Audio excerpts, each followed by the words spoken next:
Pakistan was confronted by Indian aggression, ensured that the end was taught an unforgettable lesson. I salute the military leadership of Pakistan under the vision and command of the Chief of the Army Staff and Chief of the Defence Forces, Field Marshal Syed Asim Munir.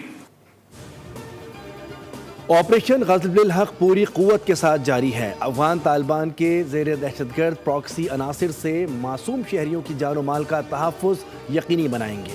وزیر اعظم کا commandant staff college Quetta کا دورہ. Field marshal Asim Munir نے استقبال کیا. وزیر اعظم نے افسران اور جوانوں سے خطاب میں کہا کہ مارکہ حق کے دوران افواج پاکستان نے دشمن کی جارحیت کو ناکام بنایا. امن کوششوں کا مثبت جواب دینے پر صدر ٹرمپ اور ایرانی قیادت کو خراج تحسین پیش کرتا ہوں. وزیر اعظم کی زیر صدارت صوبائی ایپیکس کمیٹی کا اجلاس. فیلڈ مارشل عاصم منیر سمیت اعلیٰ عسکری حکام شریک. وزیر اعلیٰ بلوچستان سرفراز بگٹی اور صوبائی وزراء بھی موجود تھے. شرکاء کا سیکیورٹی فورسز اور شہداء کی قربانی کو خراج عقیدت. دشمن عناصر کے خلاف کارروائیاں تیز کرنے کا فیصلہ. وزیر اعظم کی بلوچستان کے رخشان ڈویژن میں فرنٹیئر کور تعینات کرنے کی ہدایت.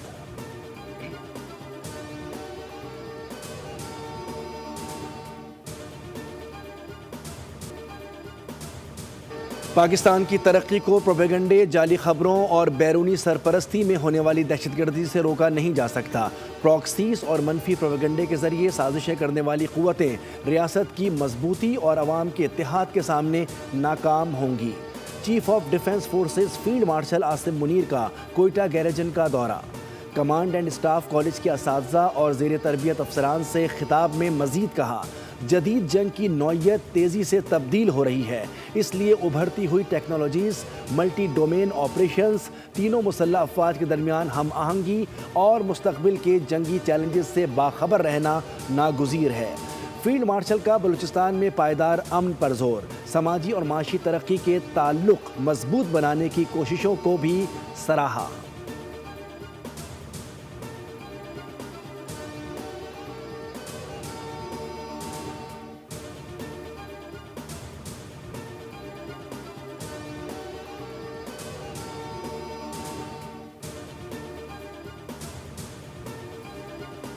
They knew I was getting ready to attack. I didn't tell them. I'd never tell anybody when, but they knew that we were very close. I would say I was an hour away from making the decision to go today, because we can't let them have a nuclear weapon. They go after Saudi Arabia, Kuwait, UAE, Qatar. I think they go after the entire Middle East, and it would be a whole different negotiation. President Xi has promised me that he's not sending any weapons to Iran. That's a beautiful promise. I take him at his word. I appreciated it. جہاز تیار اور missile load تھے. امریکہ ایران پر 1 گھنٹے میں حملہ کرنے والا تھا. سعودی عرب، UAE، قطر نے یقین دلایا ایران سے مذاکرات سے متعلق اچھی خبر آئے گی. ہو سکتا ہے دوبارہ بڑے حملے کی ضرورت پڑے، لیکن یقین ہے ایسا نہیں ہوگا. ایران پر دوبارہ حملے ہوں گے یا نہیں، آپ کو جلد پتہ چل جائے گا. امریکی صدر ڈونلڈ ٹرمپ کی بال روم کنسٹرکشن سائٹ کے دورے پر گفتگو. کہا ایران کے پاس ایٹم بم ہوگا تو وہ مشرق وسطیٰ اور دنیا کو اڑا دے گا. ڈیموکریٹس ایران کے ساتھ مذاکرات سے روکنے کی کوشش کر رہے ہیں. چین کے صدر نے وعدہ کیا کہ بیجنگ ایران کو ہتھیار نہیں بھیج رہا. یہ خوبصورت وعدہ ہے اور میں چینی صدر کے الفاظ کی قدر کرتا ہوں.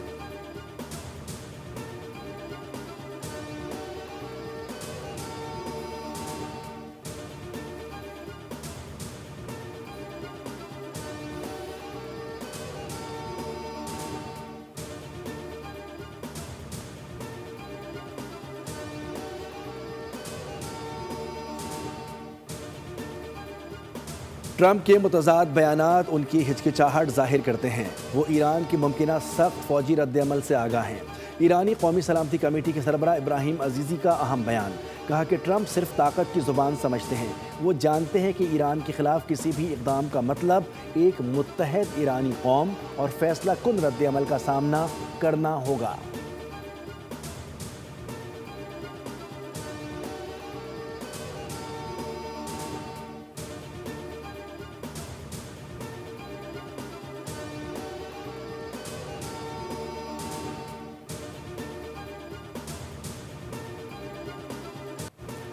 امریکہ اور ایران کے درمیان مذاکرات میں اہم پیش رفت ہوئی ہے۔ امریکی نائب صدر جے ڈی وینس کی وائٹ ہاؤس میں میڈیا بریفنگ، کہا کہ صدر ٹرمپ نے نیک نیتی کے ساتھ مذاکرات کی ہدایت دی تھی اور امریکہ نے اسی انداز میں بات چیت کی۔ وینس نے خبردار کیا کہ ضرورت پڑنے پر امریکہ دوبارہ فوجی کارروائی بھی کر سکتا ہے۔ صدر ٹرمپ فوجی آپشن نہیں چاہتے اور نہ ہی ایران ایسا چاہتا ہے۔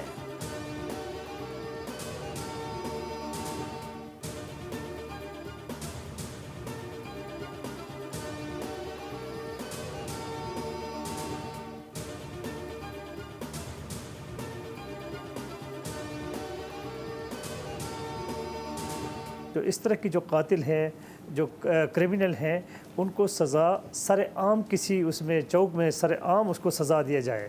سزائے موت تو ہو گئی ہے، لیکن اس کو پھانسی ہو، سر عام پھانسی ہو، تاکہ جو بچیاں جو آگے نہیں بڑھ سکتی، جو ان کی وجہ سے، ان درندوں کی وجہ سے، اس طرح کی عمر حیات جیسے درندے بہت زیادہ ہے پاکستان میں، کتنی بچیوں کی قتل ہوئی ہے پتہ ہی نہیں ہے۔ ٹک ٹاکر ثنا یوسف کے لواحقین کو انصاف مل گیا۔ ڈسٹرکٹ اینڈ سیشن کورٹ اسلام آباد نے مجرم عمر حیات کو سزائے موت سنا دی۔ 10 سال قید اور 20 لاکھ روپے جرمانہ بھی عائد۔ 2 صفحات پر مشتمل مختصر فیصلہ جاری۔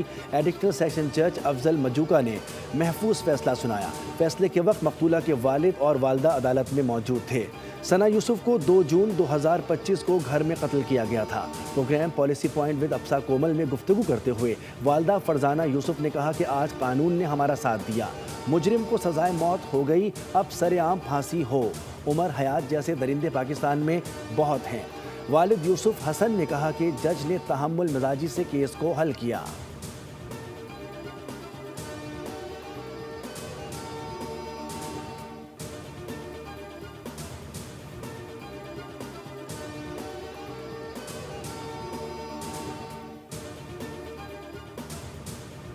والوں نے نالائکی کی تو ہمارے ہاں اکاؤنٹیبلٹی کا سسٹم ہے۔ آج تک آپ دیکھیں گے انشاءاللہ کہ ہم نے کتنا سخت قدم اٹھایا ہے کہ اگر آپ کوئی اس کو ہیرو کر کے کوئین بنا کے اس کی آپ کیپشن ہی کریں کہ کوئین پنکی اور اس کی بات کریں تو اس پہ وہاں پہ بھی عمل ہونا چاہیے۔ اس کو آپ یہ ناسور ہے ہماری سوسائٹی کا، تو خدشہ یہ ہے کہ کوئی اس کو نقصان نہ پہنچا دے تاکہ چیزیں آگے نہ بڑھیں۔ انمول عرف پنکی کو ہیروئن بنا کر پیش نہ کیا جائے، منشیات بیچنے والوں کو نہیں چھوڑیں گے۔ پنکی زیادہ تر لاہور میں رہتی تھی، کراچی آئی تو اسے مشکل سے پکڑا۔ منشیات استعمال کرنے والوں میں بڑے بڑے معتبر نام سامنے آئے ہیں۔ پنکی کا صرف ایک اکاؤنٹ نہیں، مزید تحقیقات جاری ہیں۔ آئی جی سندھ جاوید عالم اوڈو کی نیوز کانفرنس، کہا کہ کسی پر الزام لگانا نہیں چاہتے، پنکی کے نیٹ ورک میں شامل کسی شخص کو نہیں چھوڑیں گے۔ گھروں میں بچے اور بچیاں ہیں، کوشش کریں کوئی پنکی نہ بنے۔ منشیات ہمارے معاشرے کا ناسور ہے۔